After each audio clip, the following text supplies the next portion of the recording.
Señor, muchísimas gracias por el tiempo, Señor, que viene ahorita, Señor, en el que vamos a entrar a tu palabra viva, Señor. Gracias, Señor, ahorita que cantábamos, tú suficiente. No nada más serás, Señor, cada día de nuestra vida, sino en este momento eres suficiente para nosotros, Señor. Y tú eres un Dios poderoso, Señor, y todo lo has hecho por ti, para ti. Y el día de hoy, Señor, queremos venir a esto que estamos aprendiendo en el libro de Romanos, Señor. Y pedirte, Señor, que en ese espejo del pueblo de Israel nos hables a nosotros, a nuestro corazón, Señor. Te damos muchísimas gracias y permítenos, amado Dios, permítenos ser instruidos por ti, Señor, que tengamos un corazón disponible, dispuesto a ti, a tus mandamientos, a tu palabra el día de hoy. Y ayúdame a mí, Señor, a darle el sentido correcto de acuerdo a lo que tú quieres para esta familia de Semilla aquí en Hermosillo. Y para aquellos que escuchen y vean este video en algún lugar, Señor. Gracias, Señor. En el nombre de Jesús oramos, Señor. Amén. Amén.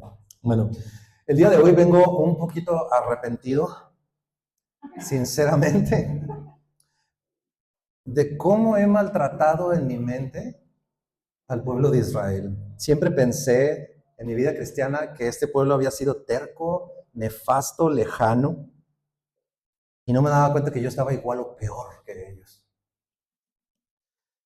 No soy más que ellos porque a mí me fue revelado a Cristo, sino que ambos, judíos y nosotros, estamos necesitados de un Salvador. Y cuando estudiaba el capítulo 11, Dios me dio una cachetada de guante blanco. Y acompáñame al verso 25, casi al final del capítulo 11 de Romanos.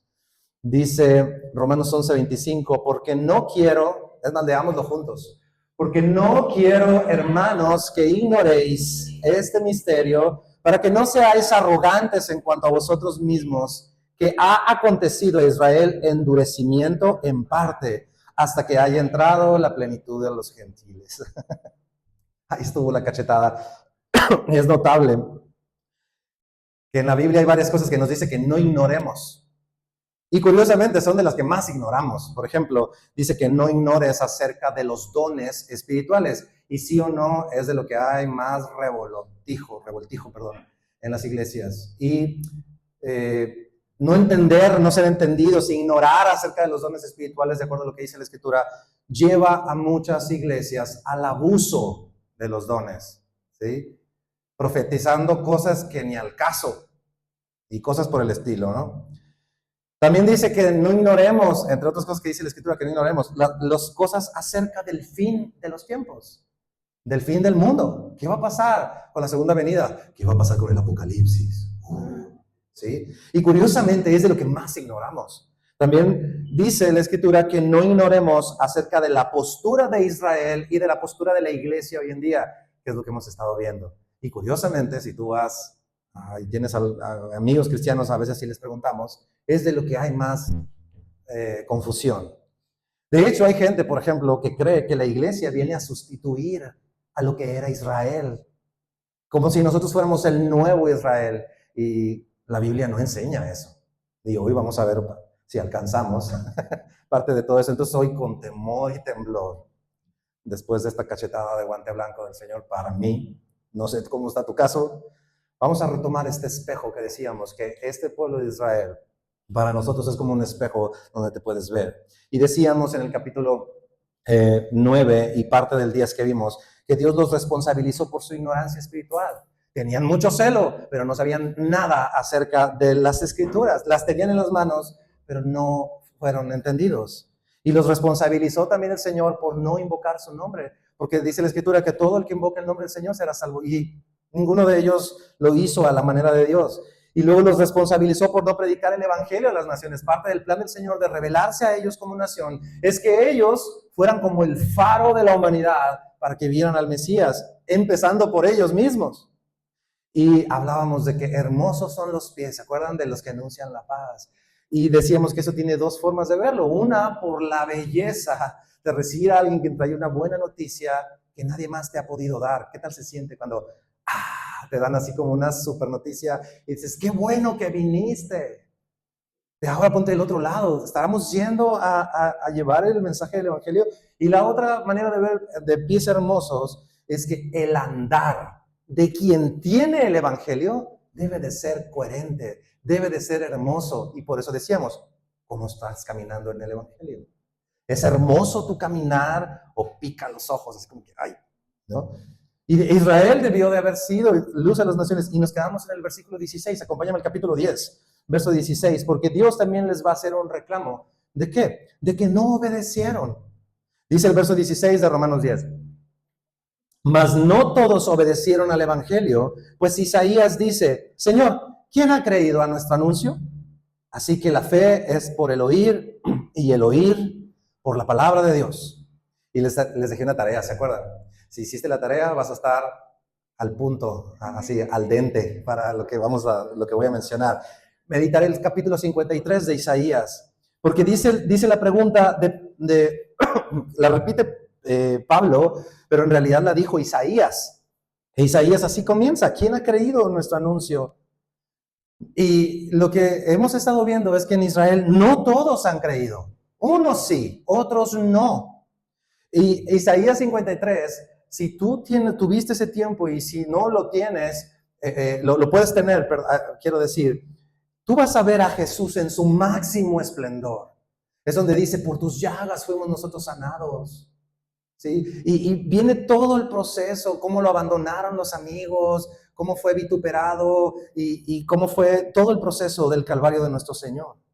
Y algo que quiero decirte respecto a Isaías, a este capítulo de Isaías, es que los rabinos en Israel interpretan este capítulo de una manera un tanto distinta porque consideran que no está hablando de Jesús, sino está hablando del siervo sufriente del Señor, como si ellos fueran ese siervo sufriente, porque ellos no esperaban ni han esperado un Mesías sufriente. Ellos esperaban un Mesías conquistador, vencedor en batalla, y decían, no, ¿cómo puede estar hablando del Mesías? Lo que perdió de vista el pueblo de Israel es que estaban hundidos en pecado y que la única paga del pecado era la muerte. La muerte a través de Jesucristo, a través de ese cordero que fue a la cruz. Y se lo perdieron. Y ellos, es bien interesante que si lo ves, si ellos agarraran ese texto y lo vieran a la luz de Jesús, no les quedaría otra que reconocer que es Él, pues. Y si lo leemos con honestidad, ese capítulo, dices, no puede ser, o sea, haz de cuenta que estaba profetizado paso por paso todo lo que le pasó a nuestro Señor. Y es por eso, esto que te voy a decir no es netamente oficial, pero en muchas sinagogas no se da la lectura de Isaías 53. Se la saltan los rabinos. ¿Por qué? Porque obviamente no tienen manera de evitar el conflicto y decir, están hablando de Jesucristo. Pero eso tiene una terrible consecuencia, porque ellos al omitir Isaías 53 están limitando que Israel tenga acceso al oír, y que eso les produzca a ellos una fe salvadora. Imagínate qué terrible. Porque la fe viene por el oír, y el oír la palabra, y eso es lo que dice el verso que estábamos leyendo ahorita. Así que la fe, 17, dice, es por el oír, y el oír por la palabra. Y fíjate la técnica de Satanás, esta técnica, Satanás se la sabe, pero al centavo. Y su táctica es que no oigas la palabra. Y obviamente este versículo, así como los otros que le recitó a Jesucristo, se lo sabe de memoria, se lo sabe centavo. Y déjame ponerlo así, si el día de hoy Satanás se para de cabeza y hace una y otra cosa para que tú no escuches la palabra de Dios el día de hoy te ganó. ¿Sí? Hoy, en esa lucha, él te ganó. Te ganó. Satanás ya no se te va a parar con cuernos y cola. Se te va a aparecer de un Instagram saturado de mensajes, se te va a aparecer de la llamada de última hora de tu jefe, se te va a aparecer de que quién sabe qué tantas cosas hay que hacer en la casa, y todo eso revuelto para que el día de hoy no vayas a su palabra y digas, no pude ir. Listo. Entonces, ahora sí, ahora que ya lo sabes, ahora que eres consciente que te lo estoy diciendo, no te dejes ganar. ¿Me explico? ¿Me explico? Permanece firme. Nosotros por eso siempre vamos a dar énfasis aquí en Semilla de que uses tu Biblia. Y usamos este proyector como una guía, pero no lo hacemos por comodidad o por culo, porque todas las iglesias lo hacen. No, no, no, es para enfocar el versículo y que puedas estar consciente de lo que leemos. Pero tú toma tus notas, subraya, medita, haz tuyo cada renglón que meditamos y cuando lo hagas en tu casa. Verso 18 dice, pero digo, hablando de Israel, ¿no han oído? Espérame, ¿neta? O sea, no. Estos cuates de Israel tuvieron los mejores predicadores. Tuvieron a Moisés, tuvieron a David, tuvieron a Salomón, a Daniel, a Isaías, a Jeremías, tuvieron a Jesucristo. Pero va a voltear. Qué susto que teniendo nosotros aquí en Semilla, verso tras verso tras verso, no le respondamos al Señor. ¿Por qué? Por tener 0 oídos para oír. No obedecer y por ende dejar de oír. Dice, pero digo, ¿no han oído? Antes bien, dice Pablo, por toda la tierra ha salido la voz de ellos, de los profetas, y hasta los fines de la tierra sus palabras. 19, también digo, ¿no ha conocido esto Israel? Primeramente Moisés dice, yo os provocaré a celos con un pueblo que no es pueblo, con un pueblo insensato os provocaré a ira. Aquí el Señor está hablando del pueblo gentil, o sea, tú y yo que somos americanos, que no somos judíos. O sea, en otras palabras, para Israel, desde que se dijo esto, era, ¿sabes qué? Cuando veas a gentiles convertirte, ponte trucha israelita, porque significa que estamos bien mal y debemos arrepentirnos. Porque significa que Dios está provocándonos a celos con un pueblo que ni siquiera conoce la Torá y aman y adoran al Dios de nosotros. Estamos horriblemente mal. Y nosotros tenemos que orar por Jerusalén, pero como decía Pablo al principio del capítulo 10, por su salvación. Por su salvación. Y el asunto es que ellos tienen los ojos cerrados, los oídos tapados, y hasta que los gentiles, escucha esto, eso lo vamos a ver ahorita más adelantito, hasta que los gentiles llamados y elegidos sean convertidos y alcancemos esa plenitud, ese número que el Señor tiene de gentiles que aman a Jesucristo, hasta entonces ellos, ¡fum!, les va a ser revelado. Tal vez solo faltas tú. Tal vez solo faltas tú de los gentiles para que esto se complete y vámonos ya todos con el Señor.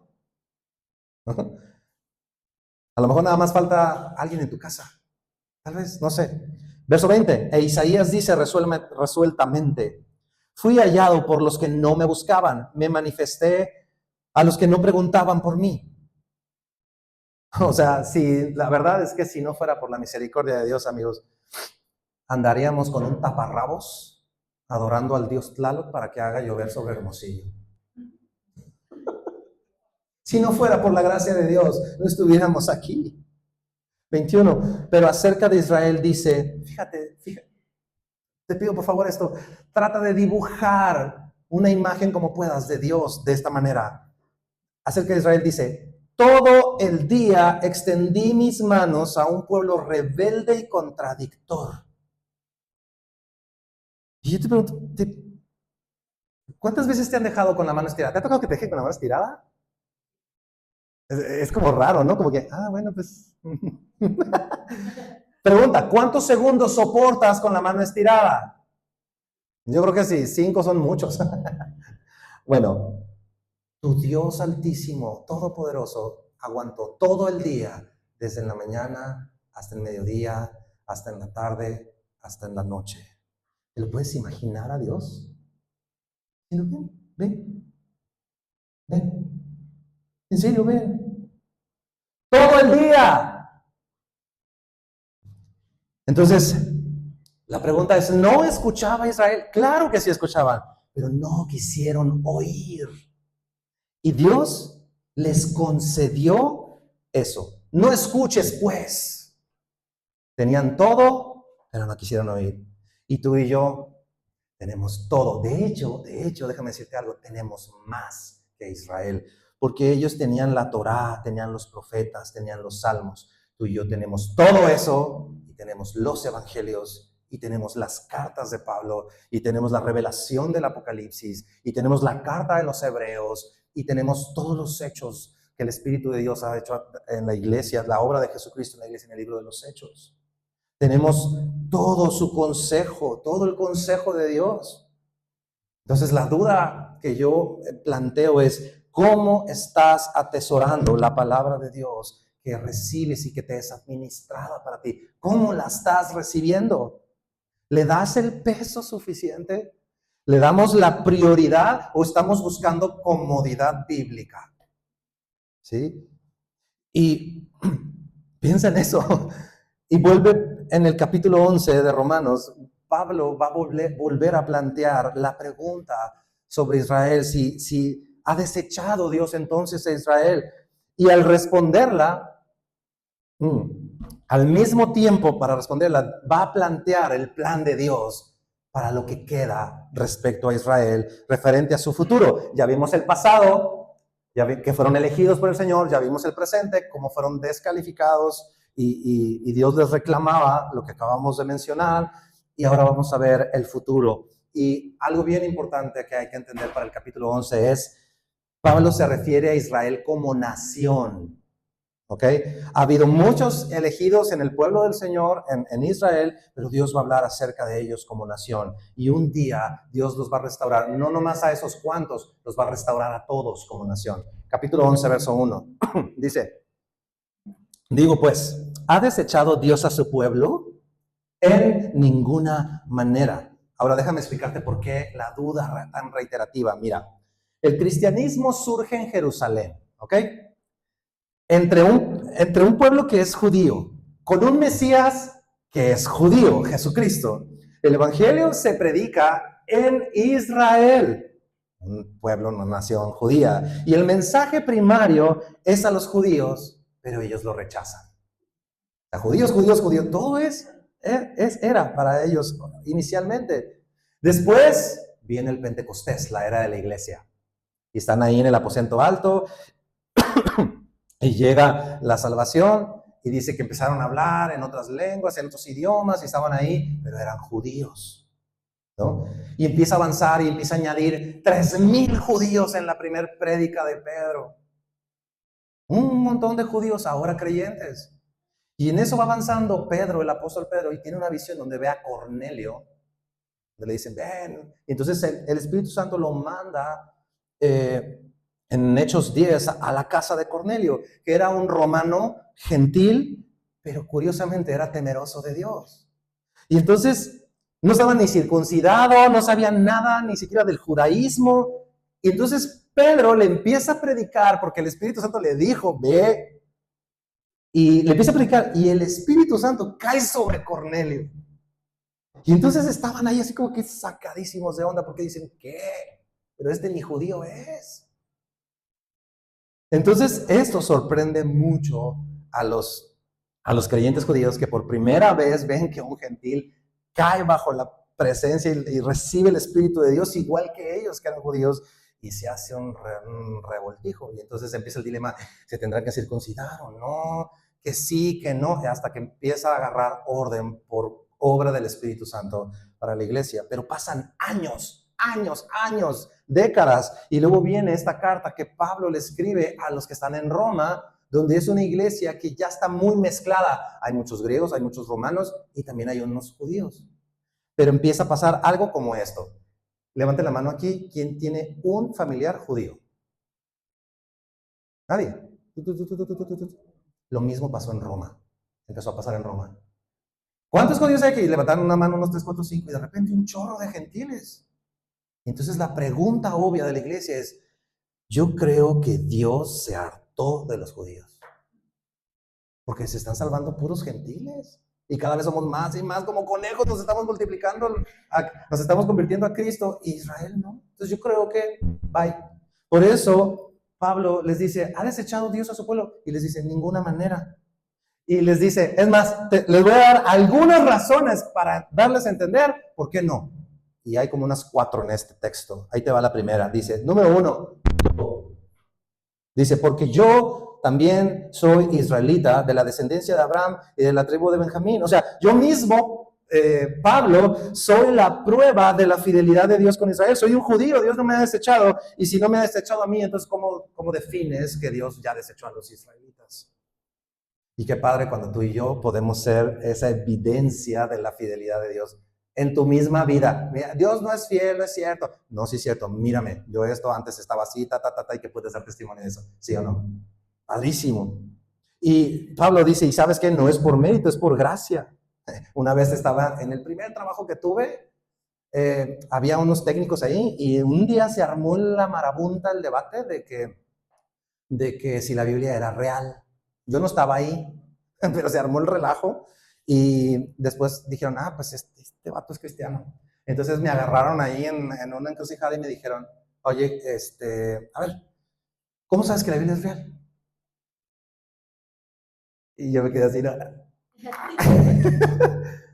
Y en esto llegó un chispazo y se me ocurrió y le dije esto, mira, yo sé, me acordé del ciego Bartimeo, creo que se llama, cuando le dice, yo no sé, no me preguntes, lo único que yo sé por la cual la Biblia es real, le dije al chavalo, es porque la puse en práctica y mi vida cambió. Punto. Por eso sé que es real. Órale, ya no. Y entonces pasó un día o dos. Oye, me dijo, el mismo muchacho, de veras me dice, me dejaste patinando. Y yo, ¿pero por qué? Porque todas las veces que yo hacía esta pregunta me decían, no, que mires, que Darwin, y entonces la evolución, y las teorías, y la ciencia, y no sé qué. Y pues un enredo, me dice. Y tú me dijiste algo para el cual no hay argumentos, me dice. O sea, es real porque la puse en práctica y mi vida cambió. ¿Cómo debates eso? Y yo, pues sí, le digo, pues ponla tú en práctica. Y ya de ahí se detonó otra conversación, ¿no? Pero el punto es por gracia, no es por mérito. Entonces Pablo se presenta con toda su evidencia como todo un salchichón israelita, así, fariseo de fariseos, criado a los pies de Gamaliel, a los pies de Gamaliel, de la tribu de Benjamín, etcétera. ¿Y qué haces conmigo? Dice Pablo, si tú dices que Dios ya terminó con los israelitas, entonces ¿dónde quedo yo si yo mismo fui alcanzado? Y por el mismo Jesucristo. Y quisiera decirte algo, hay que tener cuidado de no ser antisemitistas. ¿Sí sabes lo que es antisemitista? Alguien que tiene repudio hacia los judíos. Se les dice antisemitistas o el antisemitismo, porque los hijos de Noé fueron Sem, Cam y Jafet. ¿Ok? Y el Sem representa toda la nación de los árabes, todos los judíos, pues, en cierto sentido, es la representación del Medio Oriente, el pueblo judío. En Cam vas a encontrar a los africanos y en Jafet históricamente se entiende que es toda la raza europea. Entonces, cuando algunos escuchan a Pablo predicar acerca de que la gracia y que Cristo y que ya no es por obras y que la ley se acabó y toda esa serie de cosas, empezaron a hablar de que Pablo era como tipo antisemitista, como que estaba yendo en contra de los judíos y lo acusaban en ese sentido. Y Pablo lo aclara muchísimas veces. Pero déjame decirte algo que yo creo que en los 8 meses, que ya vamos a cumplir 8 meses, que tenemos aquí abierto, nunca he dicho este término, pero hoy te lo voy a decir. El antisemitismo es de origen satánico. Y mira, satánico, te digo, nunca se había presentado que lo dijera, pero déjame decirte algo. Una buena rola de rock no es satanismo. Ir al cine, pegarte una bailadita con tu esposa, lleno de alegría, no es satánico, ¿sí? Odiar al pueblo de Israel es satánico. Y hay que tener mucho cuidado porque como iglesia cristiana, de repente hemos caído en eso, como lo que decía yo al principio, echándole al pueblo de Israel, es que ellos mataron a nuestro Mesías. La Biblia dice que Él fue muerto por nuestros pecados. Así que tú tienes todas las implicaciones igual que Israel. Una crucifixión que tú y yo impulsamos con nuestro pecado. Pero ¿dónde se origina ese repudio? En Génesis 3:15. Hay 2 textos que hablan acerca de esto. Dios le está diciendo a la serpiente, y pondré enemistad entre ti y la mujer, y entre tu simiente y la simiente suya. esta te herirá en la cabeza y tú le herirás en el calcañar. Es muy interesante que la palabra simiente como la palabra semilla, y que se lo esté diciendo, se está refiriendo a Eva, a una mujer. Es muy interesante porque normalmente el que pone la semilla en una concepción es el varón, pero se lo está diciendo a la simiente de la mujer, dando a entender que el nacimiento de Cristo iba a ser virginal, por obra del Espíritu Santo. Básicamente le está diciendo a la serpiente, va a venir un Mesías que va a acabar contigo. Y en Génesis 22:15 viene el diluvio, Noé, toda la historia de Abraham, y está en el capítulo 22, en la vejez. Y después de casi entregar el sacrificio a Isaac, Dios le habla y le dice, y llamó el ángel de Jehová a Abraham, Génesis 22:15, por segunda vez desde el cielo, y dijo, por mí mismo he jurado, dice Jehová, por cuanto has hecho esto y no me has rozado tu hijo, tu único hijo, de cierto te bendeciré y te multiplicaré tu descendencia como las estrellas del cielo y como la arena que está a la orilla del mar. Y tu descendencia poseerá las puertas de sus enemigos. Y mira esto, en tu simiente serán benditas todas las naciones de, nada más Israel, no, todas las naciones de la tierra. O sea, Dios prometió a través de la familia de Abraham que se cumpliría la promesa de traer bendición a toda la raza humana, no nada más a los judíos. Incluso tú y yo, Dios estaba pensando en ti sentado el día de hoy en este lugar. Entonces Satanás siempre ha querido dar el golpe bajo final a este pueblo para evitar que el propósito se cumpla. ¿Cuándo comenzó? Justo después del Edén. Nace Abel, nace Caín, y Caín, ¿qué fue lo que hace? Palo en la cabeza a su hermano para matar la simiente, porque dijo, a lo mejor es Abel. Y luego después se multiplica la tierra. Antes del diluvio, Dios elige a Noé porque había unos ángeles que bajaron a la tierra y engendraron con mujeres, alterando el ADN del ser humano, y salieron los hombres que en hebreo se les llaman los nefilim, que son los gigantes, que tenían 6 dedos de 2-3 metros, y contaminando ese ADN, ¿para qué? Para destruir la simiente. Y luego Dios salva a Noé, vienen los patriarcas, Abraham, Isaac y Jacob, ¿y qué cree que pasa en Egipto? Los esclavizan 400 años, y no nada más los esclavizaron, vamos a agarrar a todos los bebés varoncitos y al lago con los cocodrilos ahí, al río Nilo, para matar a la simiente. Y luego vino el imperio sirio, y luego vino el Medo Persa, y luego vino Babilonia, y luego vino Roma en el año 70 después de Cristo, y expulsan y llaman a la tierra filistea, que es de donde lo que tú y yo hoy conocemos bajo el nombre de Palestina. Y en los primeros siglos después de Cristo, incluso la misma iglesia persiguiendo a los judíos. Y luego después viene Hitler y quiere aniquilar a la raza judía, etcétera, etcétera, etcétera. Entonces, es muy posible que cuando Pablo, volviendo un poquito a Romanos 11, que en este punto Pablo está considerando que su estilo de conversión es muy parecido a como va a suceder con Israel. ¿Cómo fue su conversión? Instantánea. Mirando directamente a Cristo. Muy similar como está en Zacarías 12. Mira, acompáñame por favor. Zacarías capítulo 12.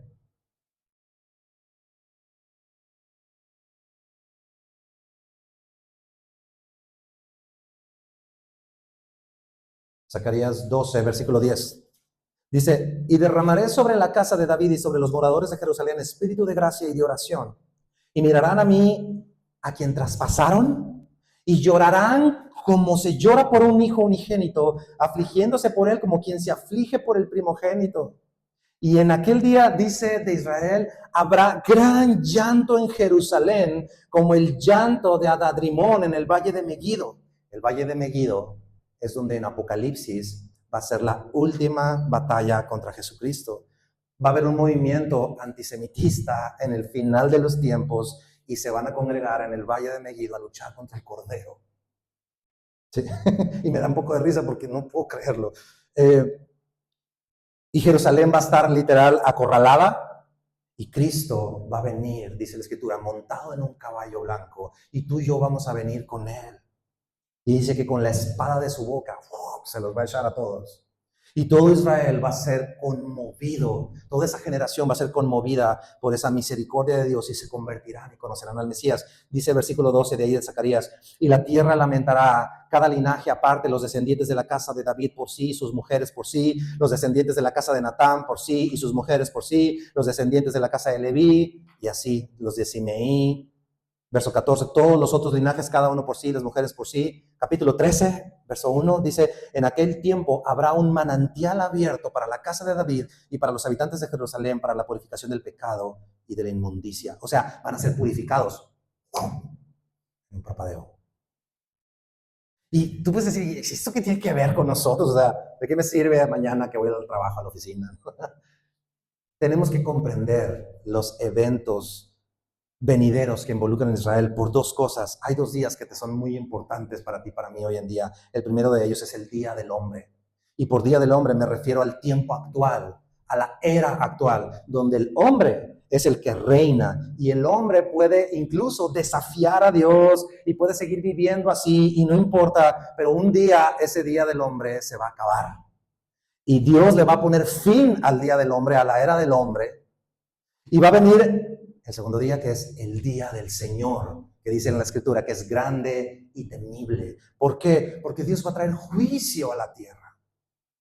Y después de ese juicio va a venir y va a establecer Él un tiempo donde Él va a reinar, que en el Apocalipsis se llama el milenio.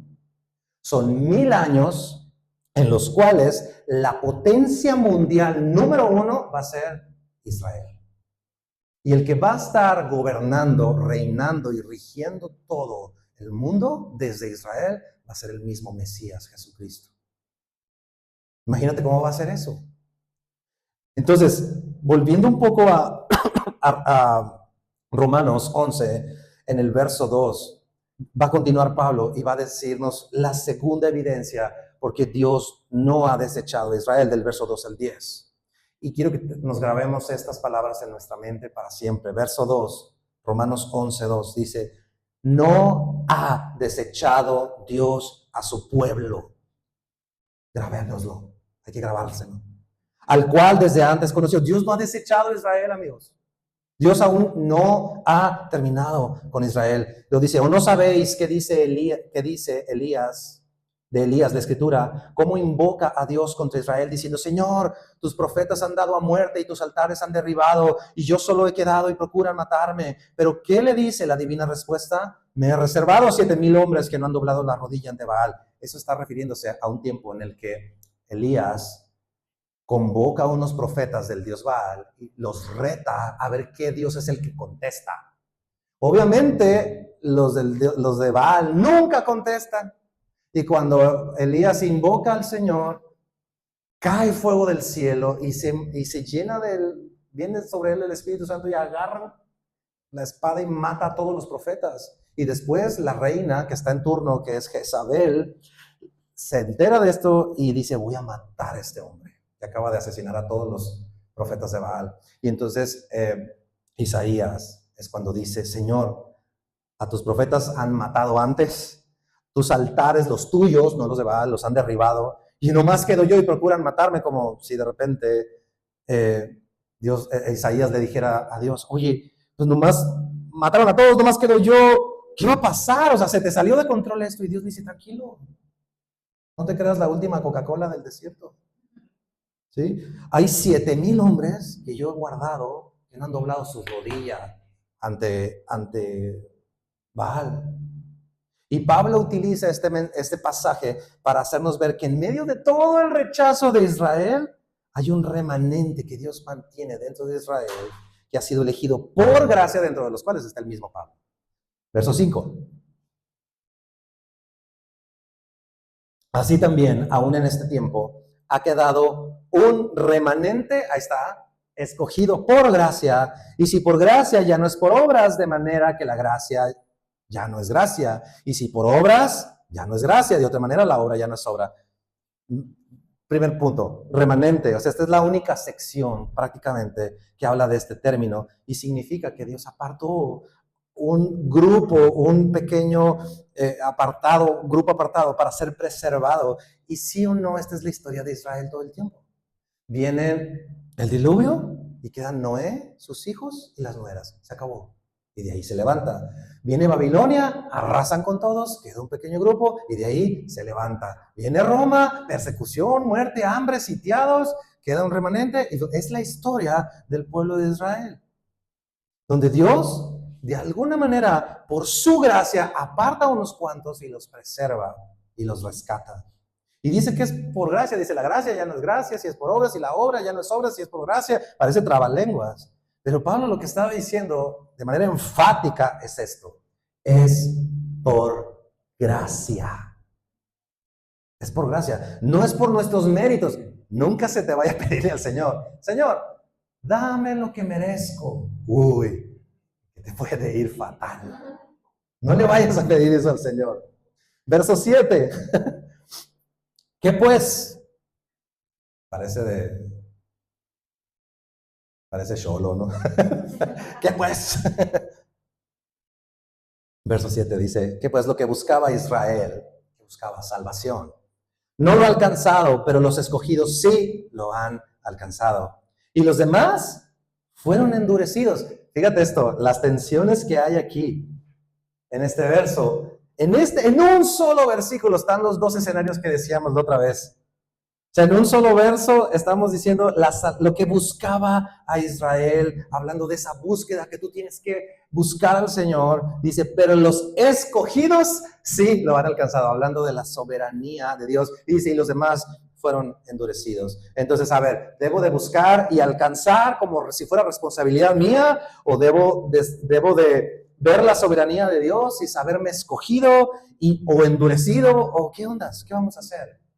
Y ya lo dijimos, ¿se acuerdan? ¿Sí se acuerdan? Ya lo dijimos. ¿Qué vamos a hacer? Son las dos al mismo tiempo. Son las dos. Cuando estudiamos versos que enfatizan una de estas posturas de nuestra responsabilidad, profundizamos y hablamos de ello. Y cuando se enfatiza o estudiamos un verso que habla acerca de la soberanía de Dios, profundizamos y hablamos de ellos, porque son las dos al mismo tiempo. Siempre. Verso 8, como está escrito, Dios les dio espíritu de estupor, ojos con que no vean y oídos con que no oigan hasta el día de hoy. Me acuerdo cuando estaba en un coro antes en una banda y que de repente no queríamos que una voz que no era muy afortunada y que no sé por qué estaba en el coro esa persona, pero le dábamos un micrófono que entre los del sonido le decíamos un micrófono de fe. Y yo, ¿cómo es que ese es un micrófono de fe? Pues es que aquí está, pero nunca se oye. O sea, está así. Y entonces en el ruido general no salía su voz. Y yo, ¿cómo que está cantando? No te preocupes, tiene micrófono de fe. Bueno, está bien. Mal chiste. Pero a eso me acordé con ojos que no vean y oídos que no oyen. O micrófonos que no suenan, pues. Y déjame decirte algo. Jesús enseña la parábola del sembrador.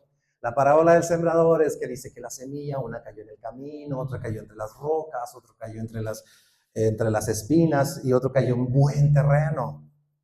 Y hay algo que enseña esa parábola y es la actitud con la que tú y yo venimos a la Escritura, que es la palabra de Dios. No es algo que tienes que considerar a la ligera. Ponte trucha. Es algo bien importante con qué actitud te acercas a su palabra. Porque aquí la Biblia nos está diciendo que algunos alcanzaron por gracia de Dios y otros no.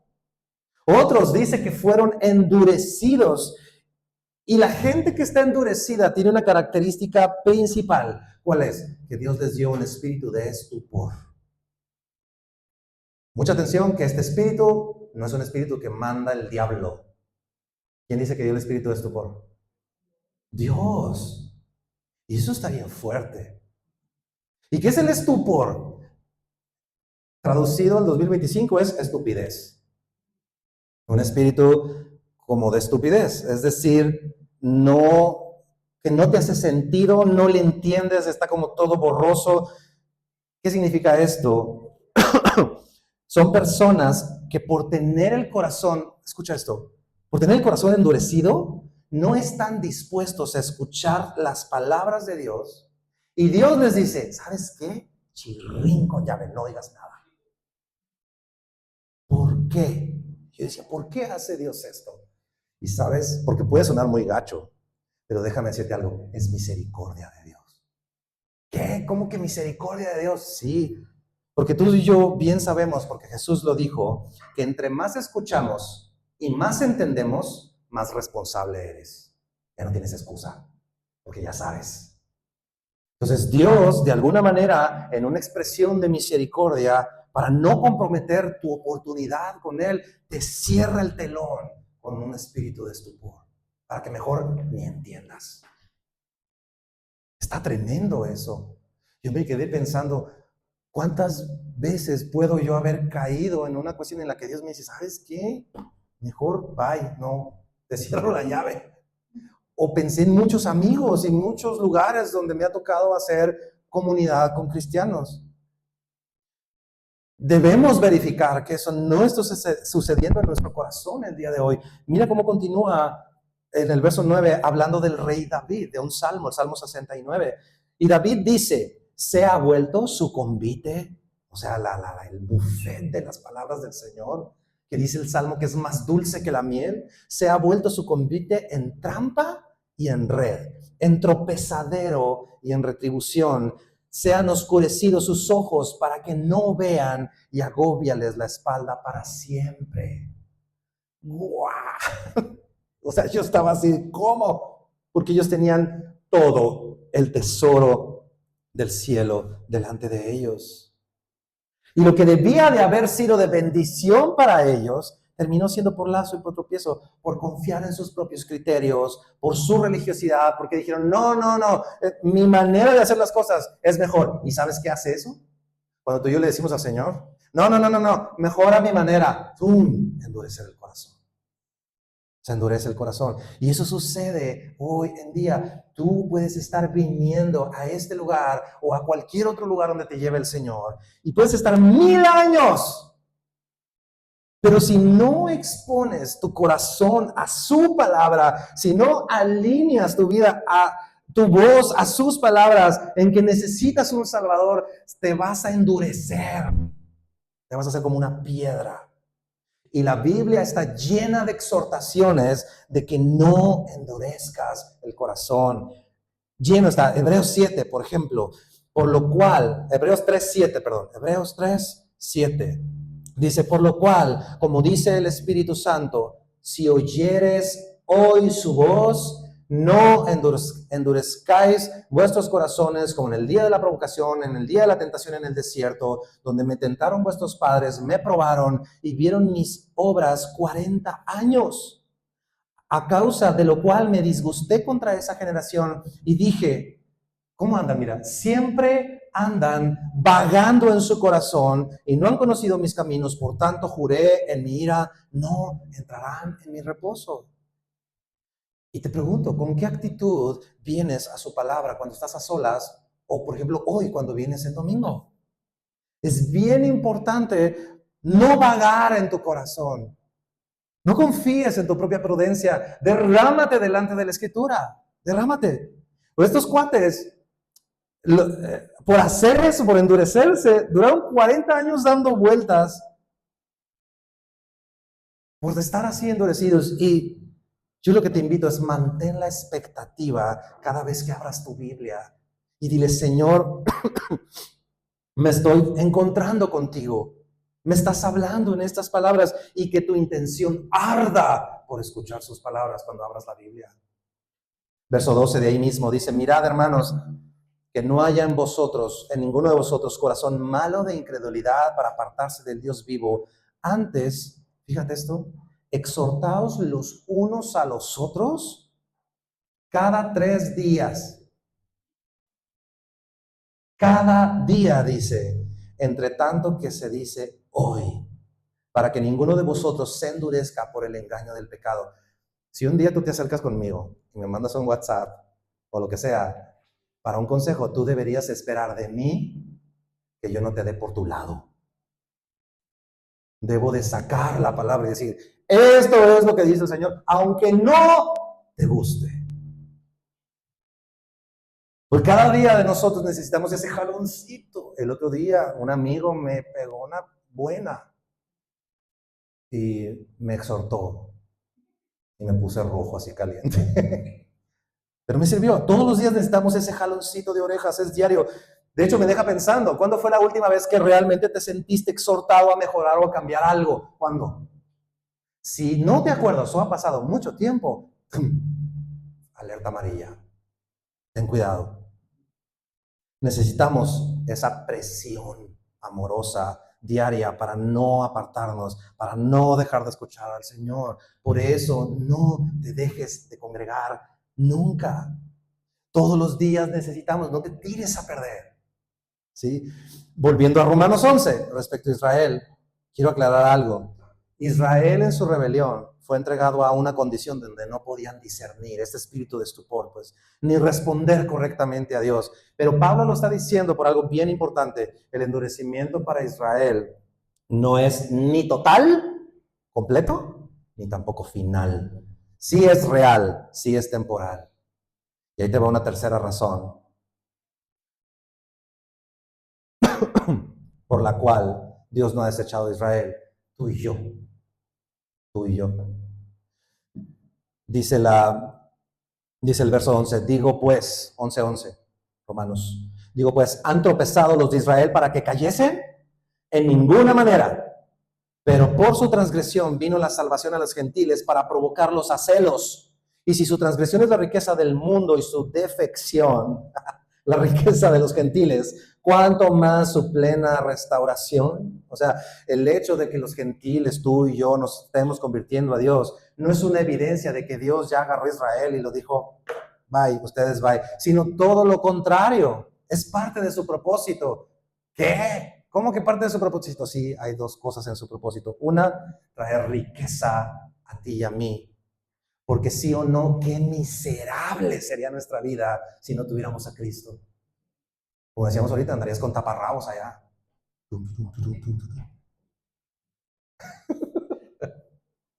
Ha traído riqueza a nuestra vida. Y la segunda cosa es provocar a celos, pero de los buenos, a Israel. Para que Israel se le antoje, se le escurran las babas y digan, yo quiero eso que debería de haber sido mío en primer lugar, pero Dios se lo está dando a lo que también lo quiero. En ese sentido. Verso 13, porque a vosotros hablo, gentiles, por cuanto yo soy apóstol a los gentiles, honro mi ministerio, porque si en alguna manera pueda provocar a celos a los de mi sangre y hacer salvos algunos de ellos. Es lo que mencionábamos ahorita, que es lo mejor que podemos hacer por Israel desde nuestra trinchera sonorense. Predícale a otros gentiles. Porque entre más gentiles haya, más ayudamos a que se complete el número. Dios tiene un número de gentiles, que es lo que más abajo dice, la plenitud, hasta que se alcance la plenitud de los gentiles, que cuando ellos sean alcanzados, se acaba todo y viene la revelación de Dios para el pueblo de Israel. Entonces, oramos por Israel, pedimos por la paz de sus muros, pero lo mejor que podemos hacer es predicarle a otro gentil que se salve. Verso 15, porque si su exclusión es la reconciliación del mundo con Cristo, ¿qué será su admisión sino vida de entre los muertos? Si las primicias son santas, también lo es la masa restante, y si la raíz es santa, también lo son las ramas. ¿Qué está hablando aquí? Está hablando del acto de adoración, de ofrendas de primicias que hacía el pueblo de Israel en el Antiguo Testamento. Pero en este contexto, ¿quiénes son las primicias estas que está diciendo? ¿Y quién es la raíz que está ahí? Está hablando de los patriarcas, de Abraham, de Isaac y de Jacob. ¿Ok? Verso 17. Pues si algunas de las ramas fueron desgajadas y tú, siendo olivo silvestre, has sido injertado en lugar de ellas y has sido hecho participante de la raíz y de la rica savia del olivo, no te jactes contra las ramas, y si te jactas, sabe que no sustentas tú la raíz a la raíz, sino la raíz a ti. A veces, para mal ejemplo, lo pongo, como decía al principio, yo decía, yo sí escucho al Señor y yo sí obedezco, no como Israel terco. Es que yo aporto muchas cosas para su reino. Amigos, ¿sabes qué es lo que aportamos para su reino nosotros? Nuestro pecado. Eso es lo que traemos muchas veces.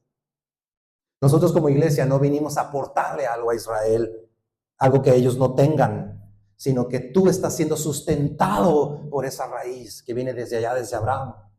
Y Jesús dijo, ¿pero cómo? Sí, Jesús lo dijo, se lo dijo a la mujer samaritana en Juan 4. Le dijo, de los judíos viene la salvación.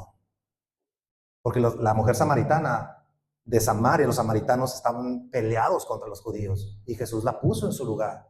De los judíos viene la salvación, mi querida hermanita. Y agarró la onda. Verso 19. Pues las ramas, dirás, fueron desgajadas para que yo fuese injertado. Bien, por su incredulidad fueron desgajadas, pero tú por la fe estás en pie. No te ensoberbezcas, sino teme. Porque si Dios no perdonó a las ramas naturales, a ti tampoco te perdonará. Ojo, alerta. Aquí no está hablando de salvación.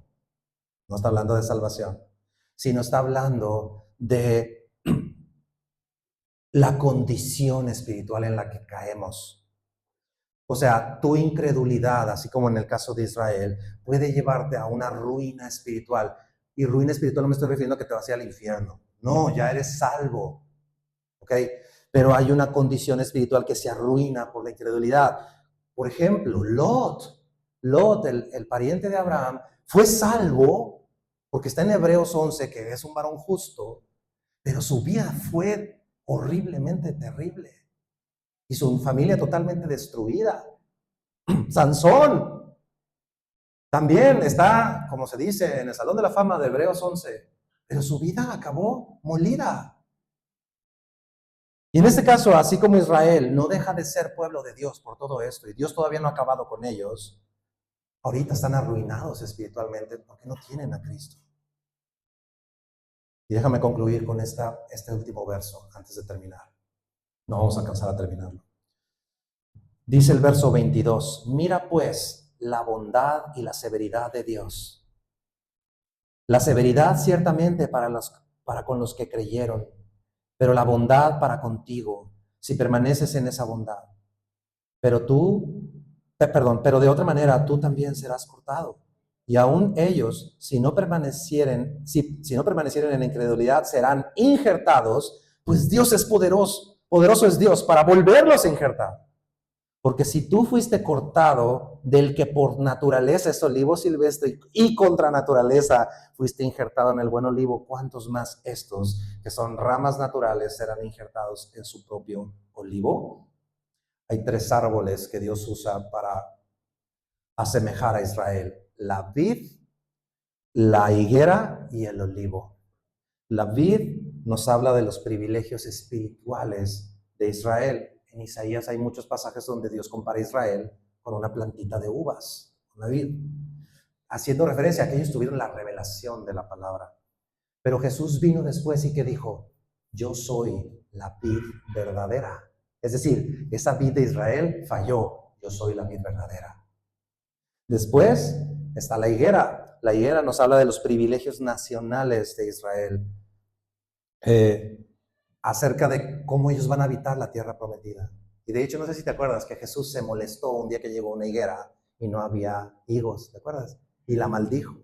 ¿Por qué la maldijo? Y bueno, cuando estuvo ahí con los discípulos, les dijo, aprendan de la higuera. ¿Por qué? Porque la higuera, muy chistoso, a diferencia de otras plantas, primero da los higos y luego salen las hojas. Por eso Jesús cuando la vio con hojas, dijo, tiene que haber higos. Y no había fruto. Y hablando de poseer la tierra prometida, Israel de alguna manera es como un símil de esto. Y Jesús lo que dijo en Mateo 24, dice, de la higuera aprendan la parábola, dice, cuando veas las hojas sabrás que el verano, es decir, cuando Él vuelva, está cerca. Y sabes, muchos teólogos y muchos rabinos mesiánicos están y coinciden en esto, que hablando de esta parábola de Jesús donde la compara contra la higuera, la nación de Israel se ve como esas hojas que ya están dadas porque la tierra les fue restituida. ¿Cuándo les fue restituida? En 1948. Eso es histórico, búscalo en el Google, pregúntale a ChatGPT. ¿Cuándo fue reconstituido el Estado de Israel? No tengo aquí la fecha exacta, pero fue en mayo de 1948. Se restablece el Estado de Israel y muchos ven eso como la hoja de la higuera. ¿Qué significa esto? Que estamos desde ese día, en cualquier instante, ¡fum!, viene el maestro por segunda vez. Y nos vamos. Estamos a un pelo de ser arrebatados. Entonces, ayer me preguntaba Edrey y me decía, ¿tú crees que vamos a llegar al 2100? Y yo le digo, ¿quién sabe? Le digo, porque ¿por qué? Le digo, porque de repente ves estos señales y dices, esto ya se va a acabar. No va a durar ni 10 años más. Pero venos aquí. Después de 1948, los cristianos de ese tiempo, los papás, los baby boomers de ese tiempo, dijeron, no, pues ni nos vamos a alcanzar a casar, yo creo. Señor, no vengas hasta que me dejes la chance de que me case, ¿no? Pasa esa generación, vienen los 70s, nacen ahora los generación X, y no, esto se puso peor ahora con los hippies y no sé qué, la revolución de la mujer y no sé qué, peace and love, etcétera. No, esto cada vez está más anárquico, ya se va a acabar. Y los cristianos jóvenes de ese tipo, no, señor, déjame que me case, ¿no? Y ahí viene la otra generación, que es la que ya me tocó a mí en los 80s, y también nos convertimos a Cristo, y Señor, pues ya puedes venir cuando sea, pero déjame que me case, y ahora yo ya tengo a mis hijas. Y entonces le digo, no sé, yo he llegado a pensar que en realidad todavía falta mucho. Porque Dios, dice la Escritura, que es paciente, esperando que todos procedan al arrepentimiento. Entonces, ¿qué va a pasar? No lo sé. Del verso 25 en adelante, Pablo va a concluir. Pero básicamente abunda sobre esto mismo. Mira cómo termina y cierra Pablo en el verso 33. Oh profundidad de las riquezas de la sabiduría y de la ciencia de Dios. Cuán insondables son sus juicios e inescrutables sus caminos. Porque todo lo que Pablo ha dicho desde Romanos 1, el poder de Dios para salvación, el plan para ti, para mí, y cómo va a trabajar con el pueblo de Israel, que todos van a ser restaurados y que Dios orquestó un plan que funciona y da la posibilidad de que todos, judíos o no judíos, sean candidatos a su salvación y a su amor. Su respuesta es adoración. Oh, cuán insondables. 34, ¿quién entendió la mente del Señor? ¿Quién le dijo? ¿Quién le dio el 35? Dice, a él primero para que le fuese recompensado. Tú y yo no le podemos dar nada para que no pueda dar nada a nosotros. Es por gracia. Y quisiera pedirte para terminar que nos pusiéramos de pie y leemos juntos el último versículo. Y vénganse los chicos. Vamos a terminar adorando. Quiero que leas conmigo el último versículo. Verso 36. Dice, léelo conmigo. Porque de Él y por Él y para Él son todas las cosas. A Él sea la gloria por los siglos de los siglos. Amén. Mira cómo Pablo le da la gloria a Dios. Nunca pensemos que predicar el evangelio de la gracia produce libertinaje. Después de 11 capítulos, Pablo termina diciendo, gloria a Dios. Este es el plan para todos.